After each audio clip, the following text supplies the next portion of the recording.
Very good morning to all of you guys. Now I'm going to take mock interview of one of my student, Diksha. Currently, she is working in Bangalore in ICICI Bank, and basically she is from Bihar. And her interview is of State Bank of India Circle Based Officer. Okay, I'm taking interview of different zones. Language is not a barrier. If panel will ask you in English, your language is English. If they will ask in Hindi, then आप English में नहीं बोलेंगे, आप हिंदी में ही बोलेंगे. Okay, and if other language में move करते हैं, मेरे ख्याल से लोकल लैंग्वेज मराठी, तमिल, तेलुगु, बंगाली में नहीं जाएंगे, बट जाते हैं तो वो तो आपका लैंग्वेज ही है. Start from may I come in sir Diksha? May I come in, sir? Yes please come बेटा. Good morning, sir. Very good morning Diksha, please have a seat. Thank you. First of all Diksha, tell me the meaning of your name. Sir, the simple name of my meaning is wisdom. Wisdom. In ancient time, the gurus were able to give the knowledge to their students. That knowledge were called Diksha. SBI chairman, tagline and headquarter. 5 tagline है, 1-2 भी आएगा चलेगा. Sir, SBI की current chairman है Shri CS Setty, Srinivasulu Setty. और State Bank का tagline में sir मेरे को 2 याद है. I can tell you 2. The first one is the bank to every Indian, and second one is pure banking, nothing else. और हेडक्वार्टर मुंबई में है. सेम ICICI का टैगलाइन खाली बता दो और चेयरमैन. ICICI के करंट चेयरमैन है श्री संदीप बख्शी, और ICICI का टैगलाइन है आपका ख्याल आपका. Yes sir. थोड़ा सा 1-2 सेकंड के लिए नेटवर्क ग्लिच हो रहा है, आवाज कट जा रहा है, बट कोई बात नहीं, मुझे समझ में आ रहा है. Briefly introduce yourself. Sir, my name is Diksha. I have completed my graduation from Muzaffarpur, that is my hometown. After that, I moved to Bangalore. From there, I have completed my diploma in banking from Manipal University. Currently, I am working as a verifying officer in ICICI Bank for more than 2.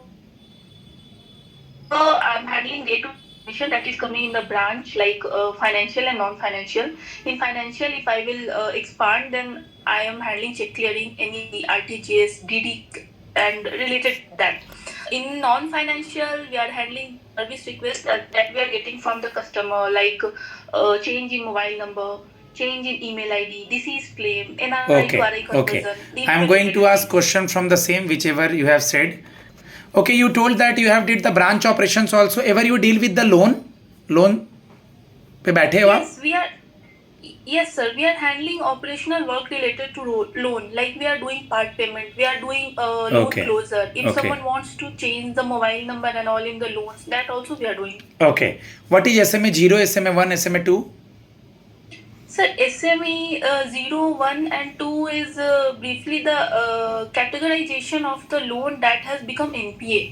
अगर कोई loan 3 महीने के बाद NPA हो गया है, तो जो फर्स्ट 30 डेज का पीरियड होता है, that will come under SMA 0.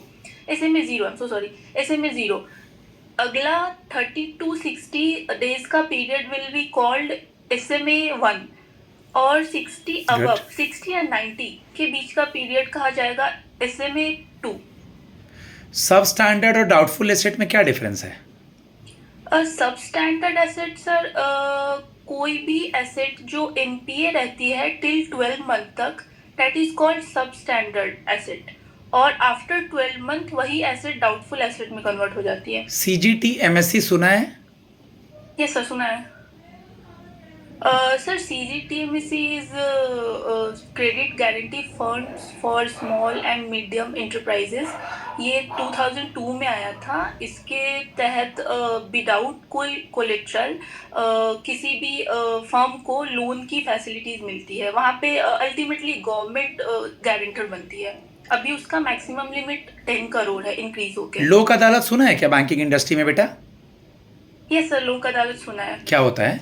Sir, लोक अदालत को इक्वल टू उसके डिसीजन को इक्वल टू सिविल कोर्ट माना गया है, और दोनों पार्टी पक्ष और विपक्ष अगर दोनों सहमत होते हैं तो किसी भी मुद्दे को लोक अदालत में लेके जाया जाता है, और उसका डिसीजन आगे उस पर अपील नहीं कर सकते. Okay. State Bank of India में आप आना चाहती हैं, आप में क्या क्वालिटी है, हम आपको क्यों सेलेक्ट करें, और आईसीआईसीआई बैंक से आपने क्या क्या सीखा है, क्योंकि आईसीआईसीआई बैंक जो है वो फाइनेंशियल इंक्लूजन के लिए उतना काम नहीं करता है, उतना रूरल एरियाज में नहीं है, बट हम आपके जोन में आपको रूरल एरियाज में पोस्ट करते हैं, यहाँ इतना हाईली नेटवर्थ कस्टमर्स नहीं है, तो क्या आपके लिए ये जॉब मुश्किल नहीं हो जाएगा? प्लीज़ एक्सप्लेन करें। सर फर्स्ट ऑफ ऑल तो मैं खुद एक छोटे से शहर से आती हूँ, मेरा घर पंचायत में है और मैंने देखा है वहाँ पे लोगों के पास लिटरेसी कम है। इवन वो एक फॉर्म भरने के लिए अगर आप जाओगे they will catch you that please you fill the form. तो मैंने वो चीज़ें देखी है और एज मच एज पॉसिबल मैंने वहाँ पे हेल्प की है। So I think I am very much like I can understand and I understand the rural culture और द एरिया और जो वहाँ के लोग हैं उनकी फाइनेंशियल नीड्स है, तो मैं उसको समझती हूँ। Even I myself come from a middle class family, तो मैं उन चीज़ों को समझती हूँ। So sir that will not be a problem, I can sure like I can assure you. Apart from that if we will talk about that why State Bank of India should take me और should hire me, तो sir first of all that I am in the banking profession by choice और ये sir मेरा area of interest रहा है। Actually my father is from economics background, so from my childhood I have heard the story of economics, कैसे 1999 आपका subject क्या रहा है? सॉरी सर, सब्जेक्ट क्या रहा है ग्रेजुएशन का बेटा? Sir it's economics only. कहाँ से आपने इकोनॉमिक्स पढ़ी है, कौन से कॉलेज से, और ग्रेजुएशन के बाद भी कुछ किया है? सर मैंने इकोनॉमिक्स मुजफ्फरपुर से की है, मेरे होम सिटी से, और उसके बाद मैंने डिप्लोमा इन बैंकिंग किया है Manipal Academy of Higher Education Bangalore से। मोनोपॉली सुना है? Yes sir. ओलिगोपॉली सुना है? Yes sir. क्या होता है दोनों? सर मोनोपोली होता है जब मार्केट में किसी एक प्रोडक्ट के एक ही सेलर होते हैं, उस केस में मोनोपोली आती है। ठीक है। और जो सेलर होते हैं उनके पास राइट होता है और they are free, we can say they are free to fix the price of the commodity. तो वहाँ पे सर वो एक जो ग्राहक होते हैं, कस्टमर होते हैं, उसके लिए एक अनफेवरेबल सिचुएशन है। ओलिगोपॉली? ओलिगोपोली सर मैं मिस कर रही हूँ ओलिगोपोली अभी। जब आपने मोनोपोली इतना एक्सप्लेन किया तभी मैं समझ गया था कि ओलिगोपोली आपको ध्यान नहीं है। जीडीपी सुना है? Yes sir. जीवीए सुना है, gross value added? Yes sir. GDP और जीएनपी तो चलिए सबको पता होगा, आप इकोनॉमिक्स के स्टूडेंट है। What is GVA, gross value added? Sir gross value added एक साल के अंदर एक कंट्री के जो टोटल जो गुड्स एंड सर्विस सेल किए जाते हैं। हिंट दे रहा हूँ इसमें रॉ मटेरियल से रिलेटेड कुछ आता है। आप जो बता रही हैं वो जीडीपी बता रही हैं, the production of goods and services with in the domestic territory of a nation with in the financial year, that's called GDP. और जीएनपी में सब कुछ प्लस बाहर से जो आ रहा है उसको जोड़ेंगे और यहाँ से जो बाहर जा रहा है उसको घटाएंगे। बट हम पूछ रहे थे ग्रॉस वैल्यू एडेड, आप इसको देखिएगा। मार्जिनल कॉस्ट सुना है? Yes sir. क्या होता है marginal cost? Sir MCLR you are asking? नहीं, मार्जिनल कॉस्ट इकोनॉमिक्स से पूछ रहा हूँ मैं। Marginal cost fund based lending rate नहीं पूछ रहा हूँ। मार्जिनल कॉस्ट आपने सुना ही नहीं है इकोनॉमिक्स में? सर ठीक है, इकोनॉमिक्स को पढ़ना पड़ेगा आपको बेटा, क्योंकि इकोनॉमिक्स से वहाँ पर सवाल होंगे। ट्विन बैलेंस शीट इशू हो गया, केसेप इकोनॉमी हो गया, जो भी कर्व वगैरह होता है, जीडीपी हो गया, balance of payment, balance of trade पढ़ा है? चलो बीओपी बीओटी भी देख लेना। इकोनॉमिक्स को बिल्कुल ब्लैंक मत छोड़ो। ये सब टर्म यहाँ जानबूझ के बोल रहे हैं कि रिकॉर्ड हो रहा है। फिजिकल डिफिसिट क्या है, प्राइमरी डिफिसिट क्या है, कंटीजेंसी फंड क्या है, ठीक है। उसके बाद बजट डिफिसिट क्या है, बजट कब जारी करते हैं, इकोनॉमिक सर्वे कौन से ईयर का आता है, बजट किस ईयर का आता है, चीफ इकोनॉमिक एडवाइजर कौन है, वी अनंत नागेश्वरन। तो ये सब सारी चीज़ें मैंने जानबूझ करके बोली है कि यहाँ ऑडियो में रिकॉर्ड हो, आप इसको पढ़े। Is it clear Diksha? Yes sir, yes I will work on it. Good, very good. Suppose a situation question दे रहा हूँ, you have to promote the Pradhan Mantri Jan Dhan Yojana as well as financial inclusion also in the rural area of your zone. तो आपको एक lecture देना है 1 minute का हिंदी में। ग्रामीण लोग बैठे हैं, मैं उन ग्रामीण लोगों में से एक हूँ। मैं बोल रहा हूँ मैं मनी लेंडर्स के पास जाऊँगा क्योंकि वो ज़्यादा कुछ फील विल नहीं कराते हैं, तो आपको कन्विंस करना है कि आप SBI से हो। स्टार्ट। ओके सर मैं अभी SBI की एक एम्प्लॉई हूँ, जो हमारा बैंक है आपके घर के काफ़ी आसपास ही है। और सर मैं जस्ट आपका 1 मिनट लूँगी क्योंकि मैं आपको बताना चाहती हूँ प्रधानमंत्री जनधन बीमा योजना के बारे में। जैसे कि आपको पता है हमारे जो ऑनरेबल प्राइम मिनिस्टर है वो जो अनप्रिविलेज लोग हैं उनके लिए काफ़ी अच्छे लेवल पे काम कर रहे हैं। तो उन्होंने एक स्कीम जारी की है दैट इज़ कॉल्ड प्रधानमंत्री जनधन बीमा योजना। सर ये स्कीम के थ्रू अगर आपके पास बैंक का कोई अकाउंट नहीं है तो हम लोग एक फैसिलिटी दे रहे हैं जिसके थ्रू हम घर आके अगर ज़रूरत पड़ी तो आपका अकाउंट ओपन करेंगे।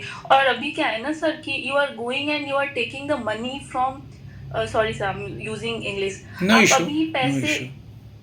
ओके सर, अभी आप पैसे बिचौलियों से या फिर गाँव में जो कुछ लोग हैं उनसे आप ले रहे हो और आप महीने का 10 रुपया सूद दे रहे हो। सो वहाँ पे वो बहुत ज़्यादा है। यहाँ पे सर आपको 10,000 रुपए तक की ओवरड्राफ्ट की फैसिलिटी भी मिलती है और जो सबसे इम्पोर्टेंट है ना सर वो ठीक है आप छोटे-छोटे दीक्षा, सेविंग्स कर सकते हैं वहाँ पे। Okay wait. गवर्नमेंट स्कीम सारे ऐसे बैंक में नहीं है बट एसबीआई में है, तो एज ए गर्ल आप मुझे सुकन्या समृद्धि स्कीम बताएं शॉर्ट में, यानी सुकन्या समृद्धि योजना। Yes sir, sir Sukanya Samriddhi योजना 2015 में आया था। इसका पर्पस था बेटी बचाओ बेटी पढ़ाओ, इस लोगों के तहत उसको लाया गया था। इसमें अल्टीमेटली गवर्नमेंट का पर्पस है कि बच्ची की पढ़ाई और उसके मैरिज के लिए पेरेंट्स कुछ पैसे जमा कर सके। सो इसके कुछ क्राइटेरिया है like if a parent wants to open this SSY account तो जो गर्ल चाइल्ड है उसका एज बिलो 10 होना चाहिए। ये अकाउंट बच्ची के 21 साल के होने तक रन होगा और इसकी मैक्सिमम जो टेन्योर है वो 15 ईयर्स है। But at the age of 18 अगर पेरेंट्स चाहे तो बच्चे के पढ़ाई के लिए अप टू 50% वो निकाल सकते हैं और इसका जो रेट ऑफ इंटरेस्ट है वो भी काफ़ी अट्रैक्टिंग है, that is 8.2%। Good, very good. या ओके दीक्षा, आप मुझे ये बता दीजिए, आपने सुना होगा बेटा हाइपोथिकेशन और प्लेज वर्ड, यस सर। क्या डिफरेंस है दोनों में? सर हाइपोथिकेशन और प्लेज दोनों बैंक के द्वारा लगाया जाता है। प्लेज में क्या होता है कि जो ऑनरशिप है वो बैंक के पास रहेगा, like generally on a gold item. अगर कोई गोल्ड के अगेंस्ट किसी तरह का लोन ले रहा है तो वो गोल्ड जो रहेगा वो बैंक के पास रहेगा, that will be called pledge. Hypothecation generally हम लोग व्हीकल पे लगाते हैं, वो व्हीकल कस्टमर के पास ही रहती है बट ओनरशिप उसका बैंक के पास रहता है। और इन केस अगर कस्टमर फेल होता है ईएमआई पे करने में और वो डिफॉल्ट करता है then bank is having a full right to take that product, hypothecated product, और वहाँ से वो रिकवरी कर सकते हैं। Okay, guys, now I'm going to give feedback to my student. Okay, just try to work on your work profile. If you are economics background, commerce background, वो भी करना है, एज वेल एज सारे government schemes और जो भी मैं चीज़ें आप लोग को यूट्यूब पे बता रहा हूँ या जो रेगुलर बैच में है। My number is 7503235358। Thanks a lot.